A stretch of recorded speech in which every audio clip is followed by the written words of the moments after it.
महत्त्वाच्या बातमीने बुलेटिनची सुरुवात। कुटुंब म्हणून आमच्या भेटीगाठी कुठेही मॅच फिक्सिंग नाही असं अजित पवार यांनी म्हटलंय। आमच्यासोबत आलेल्यांना फसवणार नाही असं अजित पवार यांनी म्हटलं आहे। माझ्या भूमिकेमध्ये कुठेही बदल होणार नाही, स्टॅम्प पेपरवर लिहून देतो असं अजित पवार यांनी म्हटलंय। मुंबईमधल्या बैठकीमध्ये त्यांनी हे वक्तव्य केलं। तर मार्च महिन्यामध्ये आचारसंहिता लागेल, संघटनात्मक काम करा अशा सूचना त्यांनी दिल्या आहेत। राष्ट्रवादीच्या बैठकीत दादांचं मोठं वक्तव्य। भेटीगाठी कौटुंबिक, कुठेही मॅच फिक्सिंग नाही, अजित पवार यांचं स्पष्टीकरण।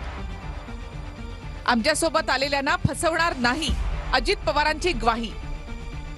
माझ्या भूमिकेत कुठेही बदल होणार नाही, स्टॅम्प पेपरवर लिहून देतो, अजित पवार यांचं स्पष्ट मत।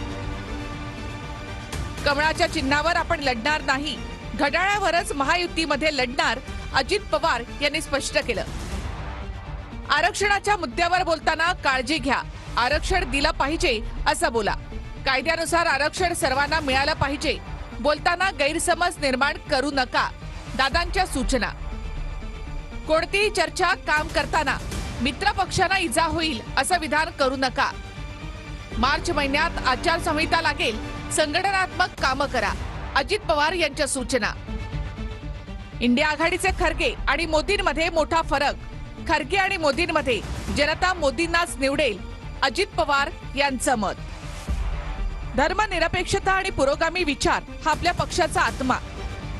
ही विचारधारा सोडायची नाही, त्यासाठी कोणतीही किंमत मोजावी लागली तरी चालेल, अजित पवार यांच्या सूचना।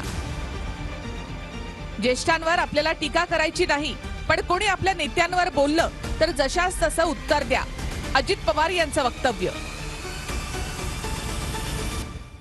त्याच्यामध्ये काही खूप तथ्य नाहीये बाबांनो। हे चाललेलं होतं ज्यावेळेस तुमचे काय त्यांचं उद्धव ठाकरे साहेबांचं सरकार गेलं ना, त्याच वेळेस आम्ही सगळे पक्षांनी सगळ्यांनी सह्या करून हे केलं होतं। तुम्ही कुठंतरी आता त्या वेळेस कुठला काही आरोप नव्हता, आणि आरोपाच्या संदर्भात झाल्यानंतर श्वेतपत्रिका काढली। त्या श्वेतपत्रिकेमध्ये अनियमितता झाली अशा पद्धतीनं दाखवण्यात आलं। त्याच्यानंतर वेगवेगळ्या पद्धतीच्या इन्क्वायऱ्या झाल्या, सगळ्या गोष्टी चाललेल्या आहेत। पुन्हा तेच उघड किती दाखवा तरी 70,000 कोटी, त्याच्यातले 35 तुला देऊन टाकू।